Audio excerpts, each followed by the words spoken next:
दोस्तों, हर व्यक्ति सुंदर दिखना चाहता है और हम सब जानते हैं हमारी सुंदरता में बालों का कितना बड़ा योगदान है। आप कल्पना करें, आपके बाल नहीं हैं तो आप अपने आप को कैसा पाएंगे। आपके अंदर डिप्रेशन आ जाएगा, निराशा का भाव आ जाएगा, आप लोगों से मिलने से भी बचेंगे। तो एक सोशल स्टिग्मा आपके अंदर पैदा हो जाएगा, एक ऐसा अवसाद पैदा हो जाएगा जो आपके व्यक्तित्व के लिए बहुत नुकसानदायक साबित होगा। तो दोस्तों, बालों को सुंदर बनाने के लिए, बालों को हेल्दी रखने के लिए, बालों को अच्छा दिखाने के लिए कालांतर में एक विज्ञान का उदय हुआ जिसे हम ट्राइकोलॉजी के नाम से जानते हैं, यानी बालों का विज्ञान। ट्राइको मैंने होता है बाल और लॉजी मैंने होता है जानना यानी विज्ञान। बालों के विज्ञान को ट्राइकोलॉजी कहा जाता है, जिसमें बालों की बनावट, बालों के प्रकार, बालों के काम, उसके महत्व और बालों की समस्याओं और समाधान के बारे में बात की जाती है।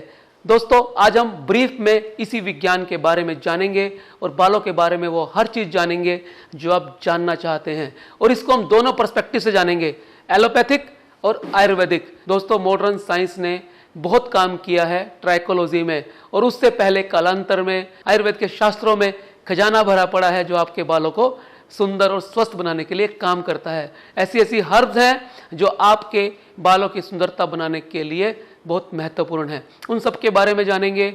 बालों की देखरेख कैसे करनी है उसके बारे में जानेंगे। बाल कैसे बनते हैं, बालों की क्या क्या सतहें होती हैं, उसका जीवन चक्र क्या होता है, उसका महत्व क्या होता है, बनावट क्या होती है, उसके अंदर क्या क्या समस्याएं होती हैं, उनका क्या क्या समाधान हो सकता है, बालों के लिए योगासन क्या क्या है, आहार क्या है, इन सब बातों के बारे में जानेंगे। बने रहिए मेरे साथ इस वीडियो में।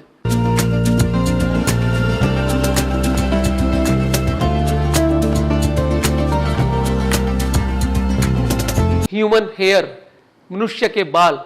दोस्तों, एक मनुष्य के पूरे शरीर पे लगभग 50 लाख बाल होते हैं और लगभग एक स्कैल्प पे, एक सिर में 1 लाख बाल होते हैं, यानी पूरे शरीर का 2% बाल का हिस्सा हमारी स्कैल्प पे, हमारे सिर पे होता है। बाल हर महीने 1 सेंटीमीटर की दर से बढ़ता है। यदि आपको 30 सेंटीमीटर बाल यानी 12 इंच या 1 फुट बाल चाहिए तो उसे 30 महीने लगने वाले हैं, लगभग 2.5 साल, और लगभग 1 लाख बाल हमारे सिर पे होते हैं। आइए अब जानते हैं बालों का महत्व क्या है, इंपॉर्टेंस ऑफ हेयर। दोस्तों, सबसे पहले तो बाल हमारी सुंदरता को बढ़ाने का काम करते हैं।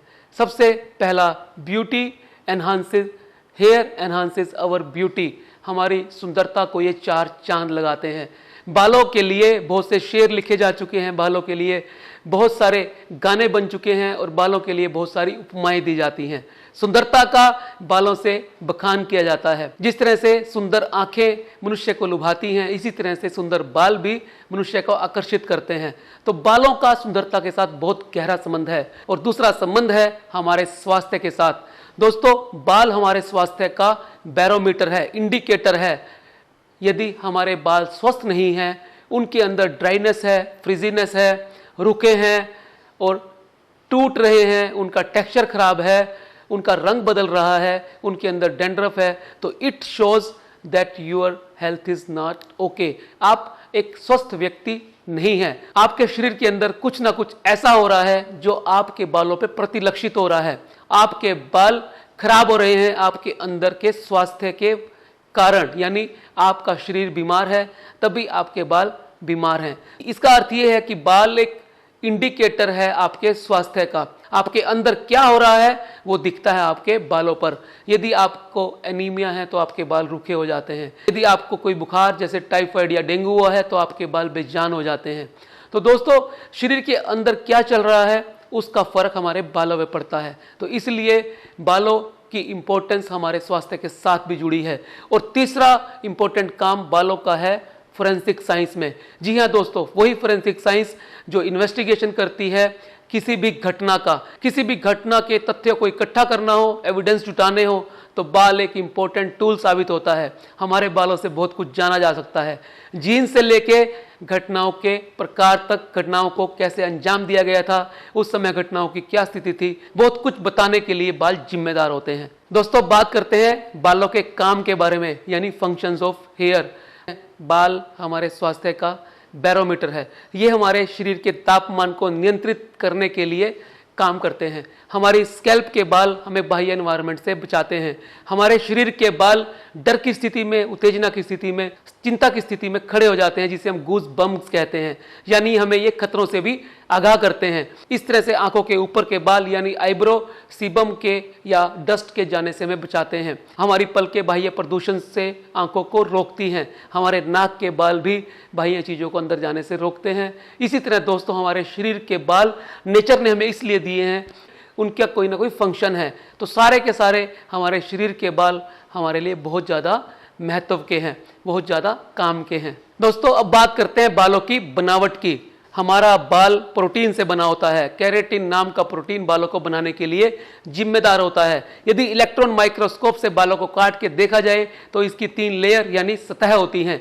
सबसे ऊपर की लेयर, जिसे हम क्यूटिकल कहते हैं, ये बालों को बाह्य प्रभावों से, बाह्य प्रदूषण से, बाह्य टॉक्सिन से बचाने का काम करती है। बीच की लेयर जो प्रोटीन से बनती है, जिसे हम कॉर्टेक्स कहते हैं, ये बालों को ताकत देने का काम करती है।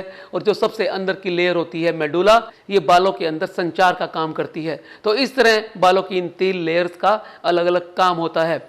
जो बाल हमें स्किन के ऊपर दिखते हैं उसे हम शाफ्ट बोलते हैं, और जो बाल स्किन के नीचे रहते हैं उसे फोलिकल कहा जाता है। दोस्तों, sebaceous glands, erector pili muscle, melanocytes, बहुत सारी अन्य ग्लैंड्स और सेल्स की मदद से हमारे बाल काम करते हैं। तो इस तरह से ये बालों का एक स्ट्रक्चर होता है, एक बनावट होती है। अब बात करते हैं बालों के प्रकार की, यानी टाइप्स ऑफ हेयर की। दोस्तों, यदि हमारे शरीर के बालों की बात की जाए तो ये 3 किस्म के होते हैं। सबसे पहले हेयर होते हैं लेनुगो हेयर। जब बच्चा माँ के पेट में होता है तो उसके सारे शरीर पे बड़े महीन और भूरे रंग के बाल होते हैं, जिसे लेनुगो कहा जाता है। जब बच्चा माँ के पेट से बाहर आता है तो धीरे धीरे ये बाल खत्म हो जाते हैं और ये वेलस हेयर में बदल जाते हैं। वेलस हेयर वो बाल होते हैं जो हमारे सारे शरीर पे होते हैं, सिर को और इंग्वाइनल रीजन को छोड़कर। दोस्तों, ये पतले बाल होते हैं, इनकी मोटाई 0.02 से 0.03 mm होती है। और तीसरे प्रकार के बाल होते हैं टर्मिनल हेयर, जो हमारी स्कैल्प पे होते हैं, इंग्वाइनल रीजन में होते हैं, एक्सिल रीजन में होते हैं, बियर्ड में होते हैं। इन बालों को टर्मिनल हेयर कहा जाता है और इनकी मोटाई 0.06 से 0.08 mm तक होती है। दोस्तों, इसके अलावा यदि सिर की यानी स्कैल्प के बालों की बात की जाए तो वो 3 प्रकार के होते हैं: ड्राई हेयर, ऑयली हेयर और normal hair. Dry hair, normal hair और ऑयली हेयर, आप समझ गए होंगे इस बात का अर्थ क्या है। आयुर्वेद के हिसाब से भी बालों को अलग अलग 3 तरीके का माना जाता है: वातज केश, पित्तज केश और कफज केश। केश का अर्थ होता है बाल। वातज का मतलब होता है जब बाल रुक्ष होते हैं, सूखे होते हैं, ड्राई होते हैं और महीन और पतले होते हैं। इन्हें हम ड्राई हेयर के साथ जोड़ सकते हैं। और दूसरी तरह के बाल होते हैं पित्तज हेयर। पित्तज हेयर के बाल थोड़े से वातज से मोटे होते हैं और इन बाल के अंदर जल्दी सफेद होने की संभावना होती है। इन्हें हम नॉर्मल हेयर के साथ जोड़ सकते हैं। तीसरी किस्म के बाल होते हैं कफज केश यानी ऑयली हेयर, जिनके अंदर सिबोरिक ग्लैंड्स की एक्टिविटी बढ़ जाने की वजह से तेल ज्यादा बनता है। इनको हम कफज हेयर या ऑयली हेयर कह सकते हैं। दोस्तों, अब बात करते हैं बालों के जीवन चक्र के बारे में। बालों का भी हमारी तरह से ये एक लाइफ साइकिल होता है। बाल इस जीवन चक्र में 3 अलग अलग स्टेजेस यानी चरणों से गुजरता है, जिसे हम एनाजन, केटाजन और टेलोजन कहते हैं। एनाजन फेस बालों का बचपन है, यानी जब बाल बढ़ता है, छोटे से बड़ा होता है, जैसे बच्चा छोटे से जवान होता है तो उसे बालों का एनाजन फेस कहा जाता है। और दूसरा फेज होता है केटाजन, इसे बालों की जवानी मान सकते हैं, इसमें बाल स्टैग्नेंट हो जाता है। और तीसरा फेज होता है टेलोजन, यानी जब बाल झड़ने वाले फेस में आता है तो इसे बालों का बुढ़ापा कहा जाता है। एक बाल की उम्र लगभग 2 से 6 साल होती है, जिसे हम एवरेज 3 साल का मानते हैं। इसमें सबसे बड़ा फेज यानी लगभग 2.25 साल का फेज एनाजन फेज होता है और 3 हफ्ते का फेज केटाजन होता है और 3 महीने का फेज टेलोजन होता है। इस तरह से इन 3 स्टेजेस के अंदर बाल अपना जीवन चक्र पूरा करता है। और ऐसे ऐसे मनुष्य के बालों को 20 से 30 जीवन चक्र मिलते हैं। ये हमने बात की बालों की बनावट की, बालों के फंक्शंस की, बालों के महत्व की, बालों के जीवन चक्र की। अब हम बात करेंगे बालों में होने वाली क्या क्या समस्याएं हो सकती हैं। बाल झड़ना। दोस्तों, बालों की सबसे आम समस्या है बालों का झड़ना, जिसे हम हेयर फॉल, हेयर लॉस कहते हैं और इसे विज्ञान की भाषा में टेलोजन इफ्लूयम या फिर डिफ्यूज हेयर लॉस कहा जाता है। जब बाल बीच बीच में से सारे सिर में से एक जैसी तरह से झड़ते हैं, कहीं हमें अलग से खालीपन नजर नहीं आता, कोई एक पैटर्न नजर नहीं आता, बीच में से बालों के गैप नजर नहीं आता, डेंसिटी कम होती नहीं दिखती, तो इसे हम टेलोजन इफ्लूयम या डिफ्यूज हेयर लॉस या बाल झड़ना कहते हैं। दोस्तों, एक सिर में 1 लाख बाल होते हैं और एक दिन में विज्ञान के हिसाब से 50 से 100 बाल झड़ना नॉर्मल माना जाता है, क्योंकि इतने ही बाल हमारे वापस आ जाते हैं। यदि बाल 100 से ज़्यादा झड़ें और वापस ना आए तो बालों की डेंसिटी कम होनी शुरू हो जाती है, बीच बीच में खाली स्पेस नजर आना शुरू हो जाता है, गंजापन नजर आना शुरू हो जाता है। ये चिंता का विषय होता है और यही समय होता है जब आपको अपने डॉक्टर की या ट्राइकोलॉजिस्ट की राय लेनी चाहिए। दोस्तों, बालों का झड़ना या डिफ्यूज हेयर लॉस आपको बहुत सारे कारणों से होता है। ये तनाव की वजह से हो सकता है, या किसी बीमारी के बाद हो सकता है, या किसी सर्जरी के बाद हो सकता है, जब माँ बच्चे को दूध पिलाती है, या जब बच्चा पेट में होता है, ये तब भी हो सकता है। और इसके अलावा स्ट्रेस इसका बहुत बड़ा कारण है। यदि हमारी डाइट अच्छी नहीं है और पोषण हमें सही नहीं मिलता, तब भी बाल टेलोजन फेस में ज़्यादा चले जाते हैं और हमारे बाल झड़ना शुरू हो जाते हैं। बालों का पतला होना। दोस्तों, बाल तब पतले होते हैं जब मनुष्य अनुवांशिक गंजेपन से या पैटर्न हेयर लॉस से पीड़ित होता है। ये आमतौर पे 15-16 साल की उम्र में शुरू हो जाता है। दोस्तों, यदि माता पिता की फैमिली में किसी को बाल कम थे यानी बालनेस थी, तो बालों का पतला होना ये दिखाता है कि आपको भी आगे आने वाले समय में गंजेपन की या बालनेस की संभावना हो सकती है। इस पैटर्न हेयर लॉस की मेल्स में 7 स्टेजेस होती हैं, जिसे हम नॉरवुड स्केल पे मापते हैं, और फीमेल के अंदर 3 स्टेजेस होती हैं, जिसे हम लुडविग स्केल पे मापते हैं। दोस्तों, मेल के अंदर पैटर्न में टेम्पल से शुरू होकर हेयर लाइन रिसीड होने से और धीरे धीरे वर्टेक्स तक ये बढ़ता चला जाता है और धीरे धीरे बाल पतले होकर गंजापन आना शुरू हो जाता है। और फीमेल्स के अंदर पार्टीशन के साइड यानी मांग के साइड से बाल जाते हैं और धीरे धीरे पहली, दूसरी और तीसरी स्टेज आती चली जाती है और गंजापन बढ़ता चला जाता है। इसके अंदर टर्मिनल हेयर वेलस में कन्वर्ट हो जाता है, यानी मोटा बाल पतले में बदल जाता है। ये टेस्टोस्टेरोन हार्मोन के DHT यानी डाईहाइड्रोटेस्टोस्टेरोन हार्मोन में बदलने से होता है और ये इरिवर्सिबल होता है। टर्मिनल हेयर वेलस में कन्वर्ट हो जाता है, यानी 0.06 mm का हेयर 0.02 या 0.03 mm में कन्वर्ट हो जाता है, और एक बार ये कन्वर्शन हो जाए तो इसे रिवर्स नहीं किया जा सकता। गंजापन यानी बाल्डनेस। दोस्तों, मैंने बालों के पतले होने में जो बताया है, उसी का अंतिम परिणाम गंजापन होता है। यदि हम ध्यान ना दें, बालों के पतले होते हुए को नज़रअंदाज कर दें, तो व्यक्ति एक दिन गंजेपन की श्रेणी में आ जाता है। क्योंकि नॉरवुड स्केल पे मेल्स में 7 स्टेजेस होती हैं। पहली स्टेज में बाल पतले होने शुरू होते हैं, रिसीड होते हैं, और धीरे धीरे बढ़ते बढ़ते 5वीं, 6ठी, 7वीं स्टेज तक जाते जाते मनुष्य गंजेपन का शिकार हो जाता है। और ऐसे ही फीमेल्स के अंदर लुडविग स्केल के पहले, दूसरे और तीसरी स्टेज में गंजेपन का स्तर बढ़ता चला जाता है और मनुष्य को बाल्डनेस आ जाती है। सामने का गंजापन। दोस्तों, बहुत सारे लोगों को आपने देखा होगा कि उनका फ्रंट हेयर लाइन रिसीड हो जाती है, गंजापन नजर आता है, जो कि एक पैटर्न की तरह नहीं होता। पूरी की पूरी हेयर लाइन फ्रंट से चली जाती है। ऐसा आमतौर पे फाइब्रोसिंग एलोपेशिया में होता है या फिर ट्रैक्शन एलोपेशिया में होता है, जिसमें बालों को खींचकर बांधने से बालों की जड़ें खत्म होनी शुरू हो जाती हैं और सामने का गंजापन यानी फ्रंटल एलोपेशिया हो जाता है। बालों में कीड़ा लगना, पैची हेयर लॉस, जिसे विज्ञान की भाषा में एलोपेशिया रियाटा कहा जाता है। दोस्तों, ये एक ऑटोइम्यून डिसऑर्डर है जिसमें शरीर की इम्यूनिटी रिवर्स काम करना शुरू कर देती है। जो इम्यूनिटी, जो प्रतिरोधक क्षमता हमें बचाने का काम करती है बीमारियों से, वही बीमारी लगानी शुरू कर देती है। ये किसी भी अंग में हो सकती है। जब ये बालों पे होती है तो इसे एलोपेशिया रियाटा कहते हैं। इसकी 3 अलग अलग स्टेजेस होती हैं।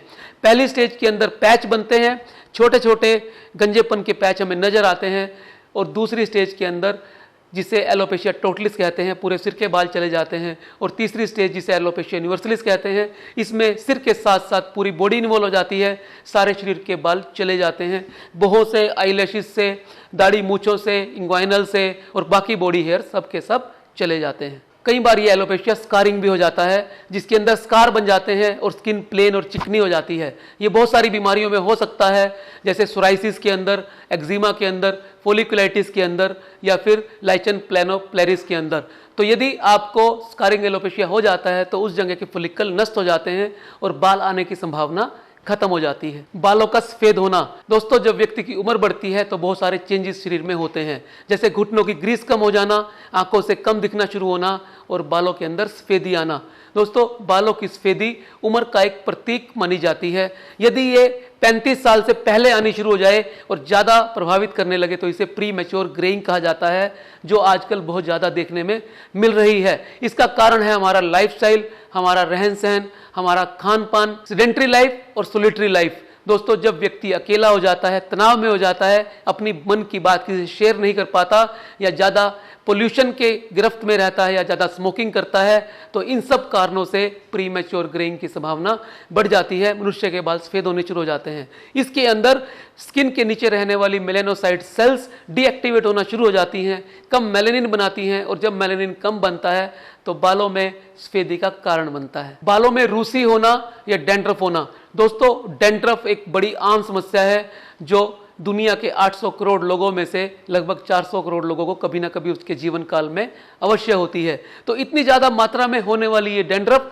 दो किस्म की होती है, ड्राई डैंड्रफ और ऑयली डैंड्रफ। जब मनुष्य की स्किन और हेयर ड्राई होते हैं तब ड्राई डैंड्रफ होने की संभावना होती है, और जब मनुष्य की स्किन ऑयली होती है, सिबोरिक ग्लैंड की एक्टिविटी बढ़ जाती है, तो ये ऑयली डैंड्रफ हो जाती है।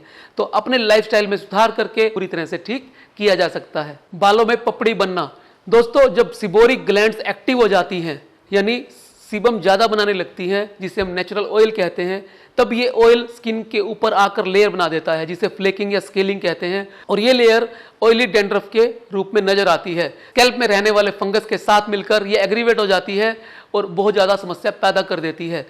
खुजली, लाली के साथ साथ ये बालों को भी नुकसान करती है और मनुष्य के बाल पतले होकर झड़ने भी शुरू हो जाते हैं। तो यदि किसी व्यक्ति को सिबोरिक डर्मेटाइटिस है तो उसको जल्दी ही गंजापन आने की संभावना भी हो सकती है, और यदि इसके साथ मेल पैटर्न बाल्डनेस यानी एलोपेशिया एंड्रोजेनिटिका या फीमेल पैटर्न बाल्डनेस मिल जाए तो और ज़्यादा संभावना होती है कि मनुष्य कम उम्र के अंदर ही गंजेपन का शिकार हो जाए।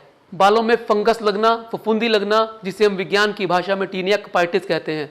दोस्तों हमारे एनवायरनमेंट में और हमारी बॉडी में बहुत सारे वायरस, बैक्टीरिया और फंगस मौजूद रहते हैं। जब इन्हें मौका मिलता है तो ये पनपने का काम करते हैं। सिर में रहने वाले फंगस जब सिर के अंदर इन्फेक्शन कर देते हैं तो उसे टीनिया कपाइटिस या बालों की फंगस कहा जाता है।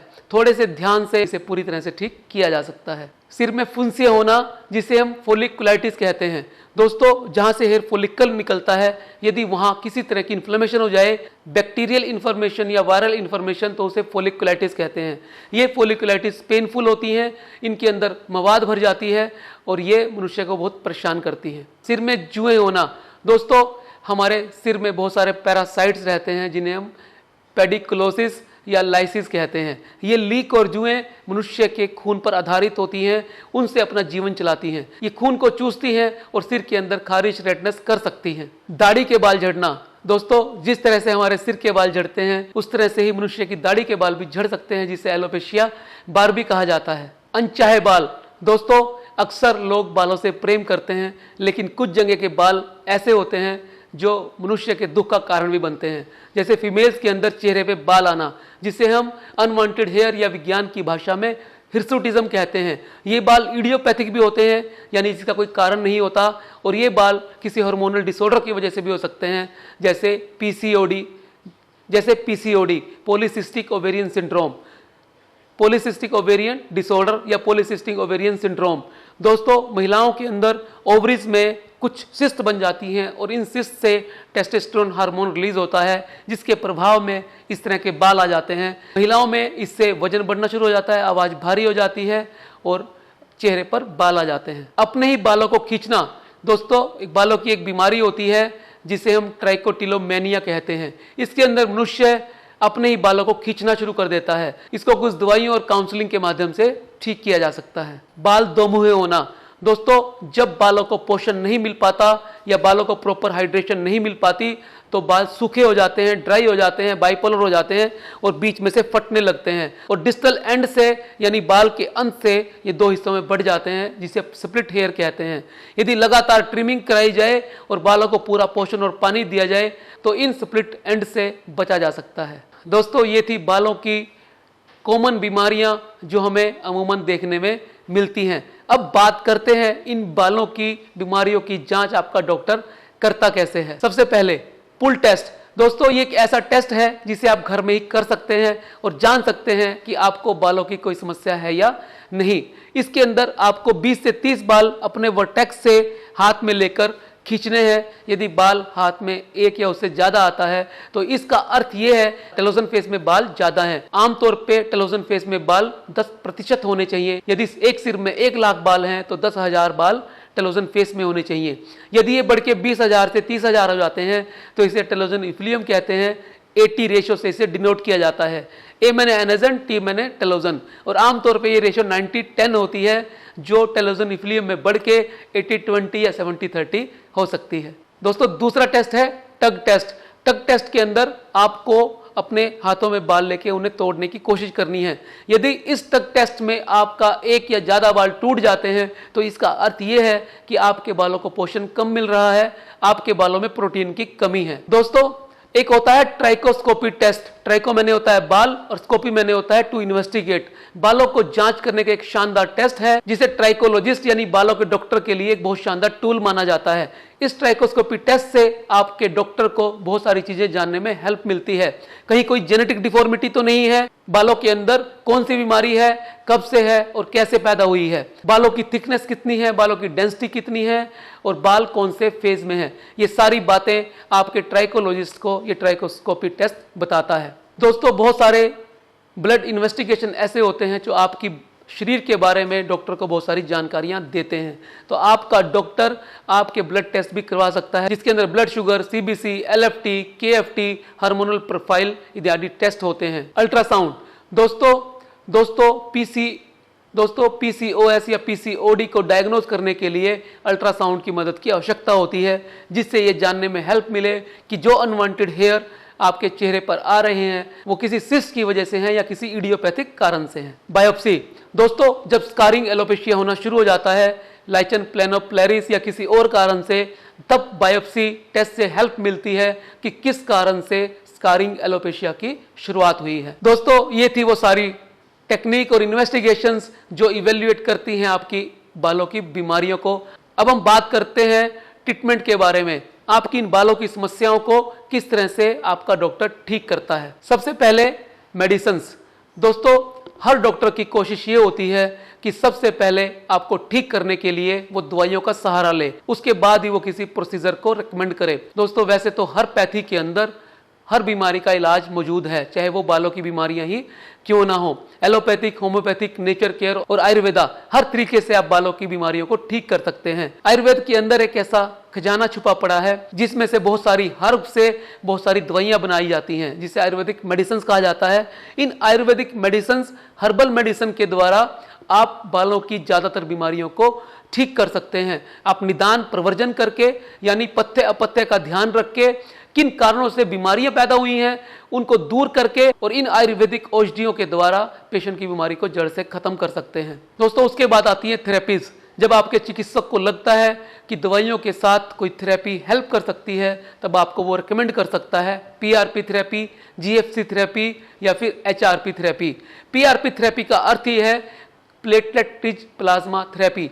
आपके ब्लड से प्लेटलेट और प्लाज्मा को निकालकर उन्हें मिक्स करके आपकी स्कैल्प में इंजेक्ट किया जाता है और बालों को मोटा करने में हेल्प की जाती है, बालों को झड़ने से रोकने में हेल्प की जाती है और कुछ डोरमेंट फेज के बाल भी वापस आ जाते हैं। जीएफसी को बोलते हैं ग्रोथ फैक्टर कंसंट्रेट थेरेपी।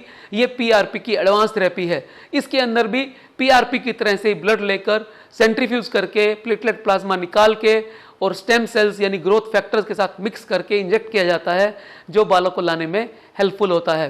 दोस्तों वीएससी की एक थेरेपी है जिसे एचआरपी थेरेपी कहा जाता है।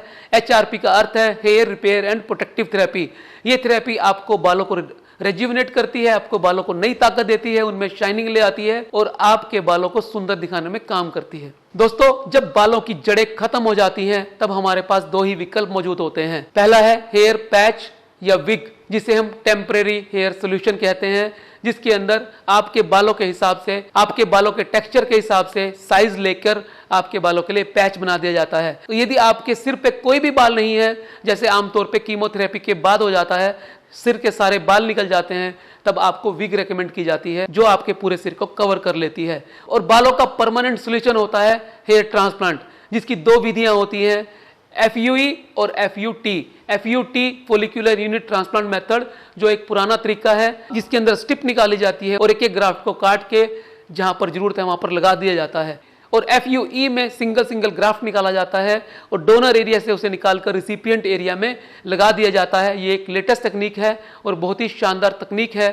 कोई भी व्यक्ति किसी भी सीजन में इसे करा सकता है, इसके कोई भी दुष्परिणाम नहीं है। लेजर हेयर रिमूवल, दोस्तों जब हमारे चेहरे पर अनवांटेड बाल आ जाते हैं, जिसे हिर्सुटिज्म कहते हैं, या हमारे बाकी शरीर पर बहुत ज़्यादा बाल हो जाते हैं, तो उन्हें रिमूव करने के लिए परमानेंटली हमें लेज़र का सहारा लेना पड़ता है। इसे एक्चुअल में लेज़र हेयर रिमूवल की जगह लेज़र हेयर रिडक्शन कहा जाना चाहिए, क्योंकि दुनिया में कोई तरीका ऐसा नहीं है जो परमानेंटली इन बालों को ठीक कर सके। इसकी रिडक्शन करी जाती है, इसे रिड्यूस किया जाता है और काफ़ी हद तक, काफ़ी लंबे समय तक ये बाल वापस नहीं आते। स्वस्थ बालों के लिए आहार, दोस्तों आयुर्वेद के अंदर निदान, परिवर्जन और पथ्य अपथ्य को बड़ा महत्व दिया गया है। यदि हम बालों की बात करें तो अच्छा आहार लेकर हम अपने बालों को भी स्वस्थ और सुंदर बना सकते हैं। हम जानते हैं बालों को काम करने के लिए बहुत सारा प्रोटीन, मिनरल्स और पानी चाहिए होता है। जहां तक हमारे आहार की बात है, उसे हमें संतुलित मात्रा में लेना होगा, जिसके अंदर प्रोटीन्स भी हों, जिसके अंदर विटामिन भी हों